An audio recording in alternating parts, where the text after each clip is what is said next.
کے بعد تمام سامعین و حاضرین السلام علیکم ورحمۃ اللہ وبرکاتہ۔ الحمدللہ علی احسانہ، ربیع الاول کے مہینے کی آمد ہے، اسی کی مناسبت سے سورہ اعراف کی ایک آیت مبارکہ تلاوت کی ہے۔ دعا کرتے ہیں اللہ رب العالمین سے کہ جو سیکھیں سنیں، اللہ ہمیں عمل کی توفیق عطا فرمائے، ہمارے سننے سمجھنے میں اللہ برکت عطا فرمائے اور اخلاص کی دولت سے مالا مال فرمائے۔ سامعین گرامی، جو آیت مبارکہ پڑھی ہے وہ ہے سورہ اعراف کی، اور حضرت سیدنا موسیٰ کلیم اللہ علیہ السلام کا تذکرہ اس سورت کے اندر بڑی تفصیل سے آیا ہے۔ اس سورت کے اس رکوع کے اندر جو اس کا 7واں رکوع بنتا ہے، ایک واقعہ نقل کیا گیا ہے سیدنا موسیٰ علیہ السلام اور ان کی قوم کا۔ حضرت سیدنا موسیٰ علیہ السلام کو اللہ تبارک و تعالی نے 30 راتوں کا وعدہ فرما کر کوہ طور پر بلایا، پھر 10 راتیں اور بڑھا دی گئیں، 40 کر دی گئیں۔ حضرت سیدنا موسیٰ علیہ السلام جب وہاں تشریف لے گئے تو اللہ تبارک و تعالی نے اپنے کلام سے انہیں عزت بخشی، مشرف فرمایا، اپنا کلام ان سے فرمایا، انہوں نے سماعت کیا، اور پھر اس کلام مبارک کے سماعت کرنے میں حضرت موسیٰ علیہ السلام اتنے مشغول اور محبت میں وارفتہ ہوئے کہ انہوں نے اگلی بات اللہ کی بارگاہ میں عرض کی کہ میں چاہتا ہوں کہ جس طرح کلام مجھے عطا فرمایا گیا ہے تو اپنا دیدار بھی مجھے عطا فرما۔ ربی ارینی، اے اللہ مجھے اپنی دیدار سے بھی مشرف فرما، مجھے عزت دے کہ میں تیرا دیدار کر سکوں۔ اللہ تبارک و تعالی کا دیدار یاد رکھا جائے کہ اللہ عز و جل جو ہم سب کا خالق و مالک ہے، اس کا دیدار یہ عقیدہ مسلمان کا لازم اور فرض ہے، ہوگا، ہوا ہے۔ لیکن اس دیدار یا رؤیت باری تعالیٰ کو عام فرد یا کسی چیز سے تشبیہ نہیں دی جا سکتی۔ مثال ہے، میں آپ کو دیکھ رہا ہوں، آپ مجھے دیکھ رہے ہیں، تو اس دیکھنے میں آپ کے مد مقابل ہوں تو آپ دیکھ پا رہے ہیں، اگر میں آپ کے پیٹھ کے پیچھے ہوں تو آپ نہیں دیکھ پائیں گے، اسی طرح آپ مجھے نہیں دکھیں گے۔ سمت وہ بھی سامنے کی۔ پھر عام رؤیت کا تعلق یہ ہے کہ روشنی پہلے آپ پر پڑے گی تو آپ مجھے دکھائی دیں گے، یہی وجہ ہے اندھیرے میں ہم سامنے والے پہ ٹارچ مارتے ہیں، اپنے آپ پہ نہیں۔ انعکاس ہوتا ہے، ریورس وہ شعاع آتی ہے۔ تیسری بات کہ ہمارے اور آپ کے درمیان ایک فاصلہ ہے، اگر یہ فاصلہ ختم ہو جائے اور کوئی چیز آنکھ کی پتلی پر رکھ دی جائے تو وہ آنکھ اس کو دیکھ نہیں سکتی جب تک کہ فاصلہ نہ ہو. بہت دور ہو جائے تو دکھے گا نہیں، بہت قریب ہو جائے تو نہیں دکھے گا. ایک اس کا سائز ہے، مسافت ہے. اور ایک چیز ہے کثیف، بھاری جسامت رکھنے والی، وہ دکھتی ہے، اور جو ثقیف یا بھاری جسامت والی چیز نہیں ہے وہ ہمیں نہیں دکھتی. ہوا نہیں دکھتی، خوشبو نہیں دکھتی. وہ ثقیف چیز نہیں ہے، خفیف ہے، ہلکی ہے، اس کا کوئی فزیکل جسم موجود نہیں ہے. یہ عام اشیاء کے لیے کسی بھی چیز کو دیکھنے کے لیے کچھ چیزیں ضروری اور لازمی ہیں، ورنہ وہ نہیں دکھے گی. اللہ تبارک و تعالی وہ مخلوق نہیں. جب مخلوق نہیں تو یہ ساری چیزیں اللہ تبارک و تعالی کے لیے ثابت بھی نہیں. ہمارے بزرگوں نے یہ بات لکھی، بہار شریعت میں علامہ امجد علی اعظمی صاحب رحمہ اللہ نے یہ لکھی کہ جب اللہ ہمیں دیدار عطا فرمائے گا تو ہم بتا دیں گے کیسا. انشاءاللہ عز و جل ضرور ہر مسلمان جنتی کو جنت میں سب سے بڑی نعمت اللہ کا دیدار عطا ہوگا. یہ دیدار دنیا میں فقط اور فقط صاحب لولاق، صاحب معراج، ہمارے اور آپ کے نبی سید الانبیاء محمد الرسول اللہ صلی اللہ علیہ وسلم کو اللہ نے عطا فرمایا.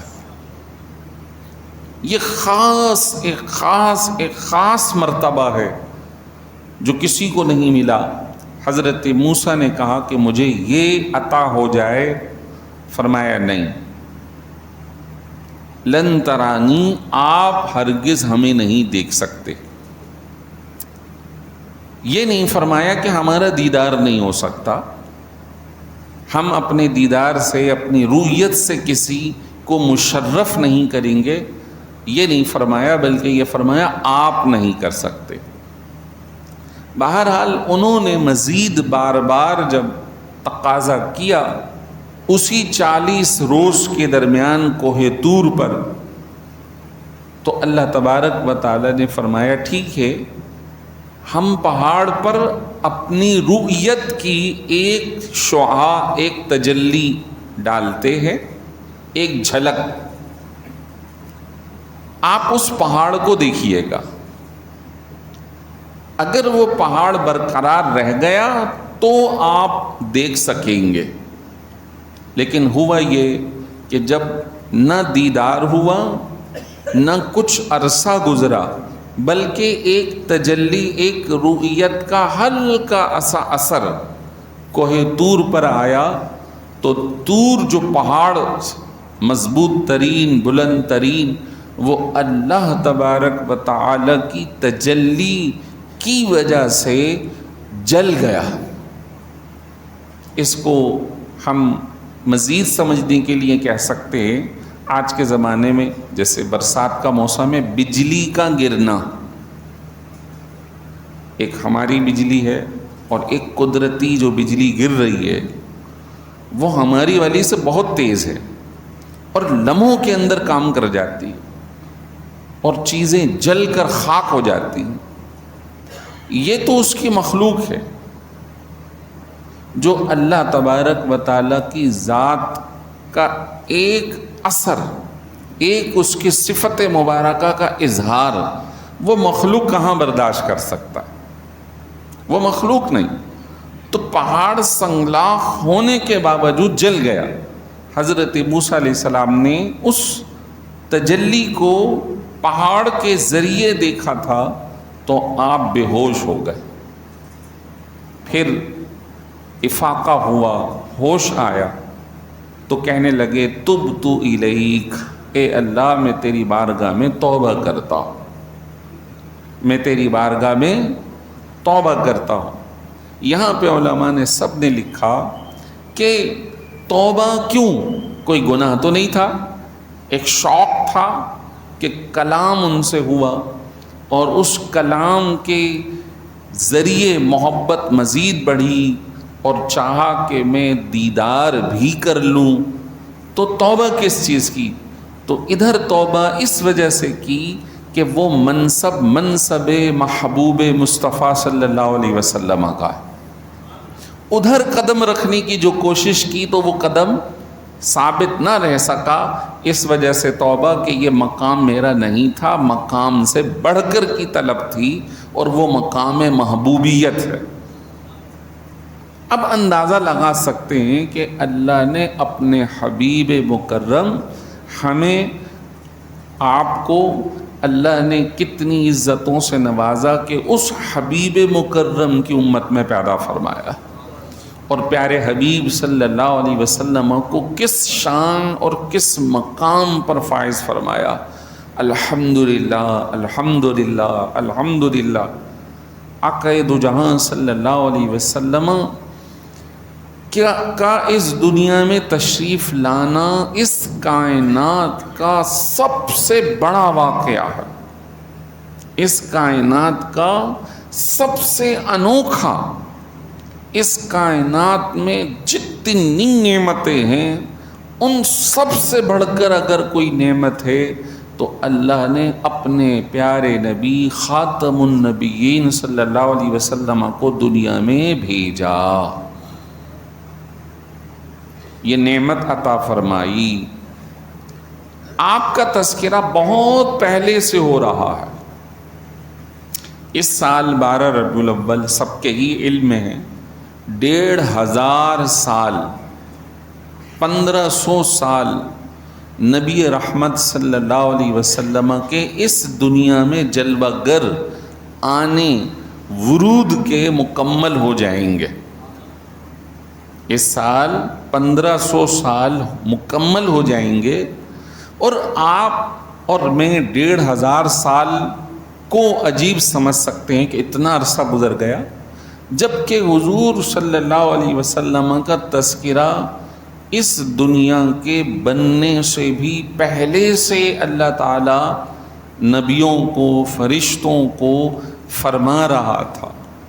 اور مخلوق بننے سے پہلے اللہ کی ذات تو ہے، اللہ کا ہر معاملہ اور ہر صفت وہ حادث یا عارضی نہیں ہے، بلکہ اللہ کی ہر صفت قدیم ہمیشہ سے ہے اور ہمیشہ رہنے والی ہے. اس کو یوں سمجھا لوں کہ اگر کوئی یہ سمجھے کہ یہ کائنات جب اللہ نے بنائی تو اللہ اس وقت اس کائنات کا خالق بنا، خلق ہوئی تو خالق بنا. جیسے سمجھنے کے لیے کہ اگر کوئی شخص اس کیمرے کو بنائے، اس کاغذ کو جس شخص نے پہلے بنایا تو وہ اس کا موجد کہلایا، اس وقت، اس سے پہلے نہیں تھا. اللہ تبارک و تعالی خالق ازل سے ہے، یہ عقیدہ. اس کا اظہار اس وقت ہوا جب یہ مخلوق بنی. اللہ رازق ازل سے ہے، اظہار اس وقت ہوا جب مخلوق کو رزق دیا. یہ مطلب نہیں ہے جب دیا تبھی وہ رازق بنا، اس سے تو اسلامی عقیدہ برباد ہو جائے گا اور انسان کافر ہو جائے گا. اللہ عالم ازل سے ہے، خبیر ازل سے ہے، سمیع ازل سے ہے، بصیر ازل سے ہے، اس کی ہر صفت ازلی ہے. اللہ تعالیٰ نے قرآن میں یہ فرمایا، ان اللہ و ملائکتہ یصلون علی النبی یا ایھا الذین آمنوا صلوا علیہ وسلموا تسلیما. بے شک اللہ اور اس کے فرشتے اپنے نبی پر رحمتیں بھیج رہے ہیں، درود بھیج رہے ہیں. اب بتائیے اس آیت میں کہیں بھی ٹائم فریم نہیں ہے. اللہ کی ذات ازل سے ہے، اس کی ساری صفات ازلی ہیں، تو اس کا مطلب یہ ہوا کہ جب کائنات نہ بنی ہی نہیں ہے، لیکن اللہ کے علم ہے کب بنانی ہے. کائنات کب فنا ہوگی ہمیں نہیں معلوم، اللہ کو معلوم ہے. لیکن اللہ اس کائنات کے بنانے سے پہلے اپنے حبیب صلی اللہ علیہ وسلم، اپنی مخلوق اپنے حبیب کو جانتا بھی ہے، اس کے بنانے کا ارادہ بھی ہے، اور اس پر درود بھی ارشاد فرما رہا ہے. یہ خاص اعزاز ہے اللہ تبارک و تعالیٰ کا اپنے بندوں پر، اور خصوصی نبی رحمت صلی اللہ علیہ وسلم. بتانا مقصود یہ ہے کہ ابھی حضور آئے نہیں، موسیٰ علیہ السلام نے ان کے مقام کا تقاضا کیا، وہ بے ہوش ہو گئے، بعد میں اٹھ کر انہوں نے کہا میری توبہ، انی تبت الیک. آگے آئیے، جو ابھی میں نے پڑھا ہے، جو خطبے میں آیت پڑھی تھی، اس کو سنیے. وہ بھی ایک تفصیل طرب ہے، جبکہ وقت ہمارے پاس صرف 10 منٹ کا ہے آج کے خطبے کا. پھر انشاءاللہ حضرت موسیٰ اسی 40 روز کے مکالمے میں کوہ طور پر ہیں. وہاں حضرت موسیٰ علیہ السلام کو اللہ تبارک و تعالی نے وحی فرمائی کہ موسیٰ آپ یہاں آ گئے، آپ کے پیچھے آپ کی قوم بنی اسرائیل جو آج یہودی اور عیسائی ہے، بعد میں عیسائی ہو گئے، یہی یہودی، تو اب یہ دونوں بنی اسرائیل کہلاتے. آپ کے پیچھے یہ بنی اسرائیل، اور بنی اسرائیل کون ہیں بیسیکلی، یہ بھی میں نے تفصیل سے ایک مرتبہ بتایا تھا، مختصراً عرض کر دوں. حضرت یعقوب شام میں رہتے تھے، حضرت یوسف ان کے ساتھ تھے. حضرت یعقوب کے 12 بیٹے تھے، 2 ایک بیوی سے، 10 ایک بیوی سے. بنیامین اور یوسف ایک بیوی سے تھے، اور باقی 10 دوسری بیوی سے تھے، 12. یہ شام میں رہتے تھے. والد حضرت یوسف سے بہت محبت کرتے تھے، تو 10 بیٹے اس کے حسد میں کہ ابا چھوٹے بیٹے سے بڑی محبت کرتے ہیں، ہم سے کرتے نہیں ہیں، اس چھوٹے والے کو ابا سے دور کر دو. تو کسی اور نے یوسف کو کنویں میں نہیں پھینکا تھا، بلکہ دوسری بیوی کے بیٹوں نے اٹھا کر کنویں میں ڈالا تھا. ہو جاتی ہے حسد، اللہ تعالیٰ اس سے محفوظ رکھے. اپنے ہی حسد کر جاتے. وہاں سے اٹھ کر وہ مصر گئے، اللہ نے وہاں انہیں عروج دیا، مصر کا سربراہ بادشاہ بنایا. ادھر پورے علاقوں میں قحط پڑا، سارے لوگ مصر گئے. حضرت یوسف نے اپنے والد، والدہ، جو دوسری ستیلی ماں تھیں وہ، اور ان کے 10 بچے، ان سب کو بلا لیا تھا مصر میں. پھر بنی اسرائیل جو ان 12 بچوں کی اولادیں تھیں وہ تھیں. پھر یہ یہاں سے مصر سے نکلے ہیں اور دوبارہ ملک شام پہنچے ہیں، اور کوہ طور بھی ملک شام میں ہی ہے. پہلے ملک شام بہت بڑا تھا، اب مختصر ہو گیا ہے. آج جو نام سنتے ہیں گریٹر اسرائیل، بیسیکلی یہ اسی کا تقاضا کر رہے ہیں کہ ہمارے جدی پشتی علاقے کو ہمیں واپسی دے دیا جائے. جبکہ ہر زمانے کے اندر انہیں حکم تھا کہ جب یوسف ہیں تو ان پر ایمان لاؤ، ان کے بعد دوسرے نبی آئیں گے تو ان پر ایمان لانا.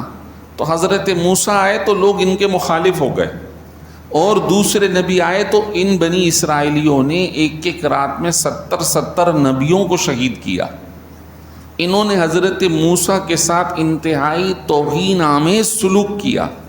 قرآن سورہ احزاب میں کہتا ہے یا ایھا الذین آمنوا لا تکونوا کالذین آذوا موسیٰ، اے ایمان والو تم ان بنی اسرائیلیوں کی طرح مت بننا کہ انہوں نے موسیٰ کو بڑی اذیتیں دی ہیں.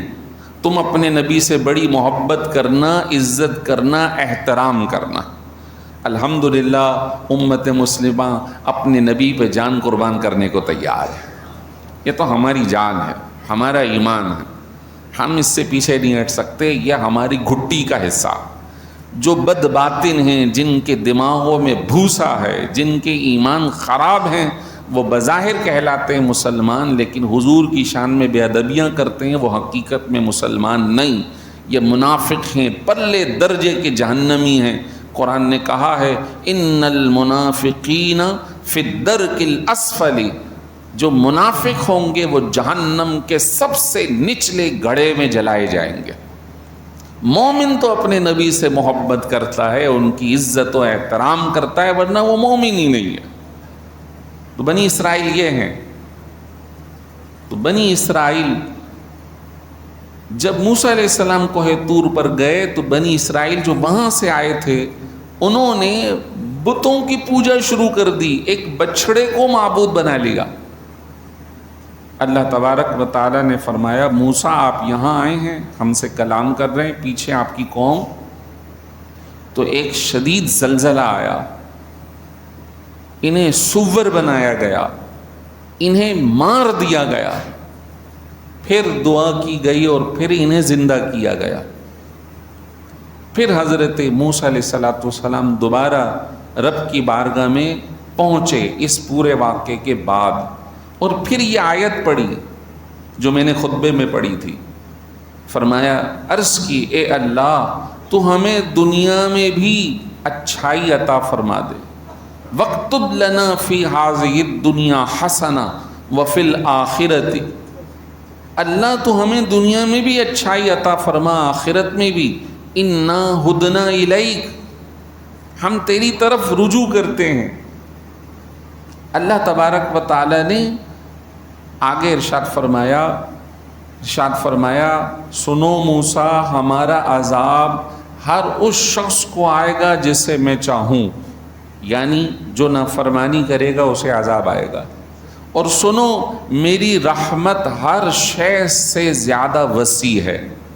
سنو جو تم نے دعا مانگی ہے، ربنا آتنا فی الدنیا حسنہ وفی الآخرۃ، تو اللہ تعالیٰ نے فرمایا فَسَأَكْتُبُهَا لِلَّذِينَ يَتَّقُونَ، سنو موسیٰ میں یہ ہدایت دنیا اور آخرت کی ان کے لیے لکھ دوں گا جو تقوی اختیار کریں گے، زکوٰۃ ادا کریں گے، میری آیتوں پر ایمان رکھیں گے، اور الذین یتبعون الرسول النبی الامی الذی یجدونہ مکتوبا فی التوراۃ عندہم فی التوراۃ والانجیل، سنو میں یہ ہدایت ان کے لیے لکھوں گا جو نبی امی کی اتباع کریں گے۔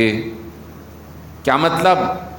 مانگ حضرت موسیٰ رہے ہیں اور انہیں اطلاع دی جا رہی ہے دنیا کی اچھائی اور آخرت کی اچھائی میں اپنے پیارے حبیب کی امت کے لیے لکھوں گا۔ تذکرہ ہو رہا ہے موسیٰ علیہ السلام کا، بات مکالمہ ہو رہا ہے موسیٰ علیہ السلام سے، لیکن اس مکالمے میں اللہ اپنی نعمتوں کا تذکرہ اپنے حبیب کے حوالے سے فرما رہا۔ یہی میں نے بات عرض کی کہ حضور آئے نہیں، لیکن آپ کا تذکرہ۔ تو اسی طرح فرمایا یہ تورات میں بھی درج ہے، انجیل میں بھی درج ہے۔ اللہ نے اپنے پیارے حبیب خاتم النبیین محمد الرسول اللہ صلی اللہ علیہ وسلم کی عزت اور شان کو اتنا بلند فرمایا ہے کہ سارے نبی جس مقام کا تقاضا کرتے رہے اللہ نے بن مانگے اپنے حبیب کو عطا فرما دیا، اور سارے نبی جس دعا کا تقاضا اپنی امت کے لیے کرتے رہے اللہ نے بن مانگے محمد الرسول اللہ صلی اللہ علیہ وسلم کی امت کو عطا فرما دیا۔ تو اپنی قسمت پر ہمیں ناز کرنا چاہیے، خوشی منانا چاہیے، خوش ہونا چاہیے، اور اپنے نبی کے فرمان پر، اپنے قرآن کے فرمان پر ہمیں عمل درآمد کرنا چاہیے۔ لہذا حضور صلی اللہ علیہ وسلم کی آمد والا مہینہ، منسوب مہینہ ربیع الاول شریف کی آمد ہے۔ ربیع الاول شریف میں خوب خوشی منائیں، اس کا اظہار کریں، صدقہ و خیرات کریں، دین کی محافل کا انتظام کریں، جو دائرہ شریعت میں رہتے ہوئے خوشی کا اہتمام ہو سکتا ہے کیجئے۔ شیطان اور ابلیس صرف جلتا رہا، روتا رہا کہ ہائے اب میرا کیا بنے گا، اب میں جہنم میں جانے والا ہوں، آخری نبی آنے والے، تو اب میرا کیا بنے گا۔ تو صرف شیطان، ابلیس لعین اس کے چہرے پہ 12 برس رہے تھے، لیکن جب حضور تشریف لائے تو چرند پرند بھی ایک دوسرے کو خوشیاں مبارکباد دے رہے تھے، چرند پرند بھی۔ کیا خوب کسی شاعر نے کہا، نثار تیری چہل پہل پر ہزار امید ربیع الاول، سوائے ابلیس کے جہاں میں سبھی تو خوشیاں منا رہے، سبھی تو خوشیاں منا رہے۔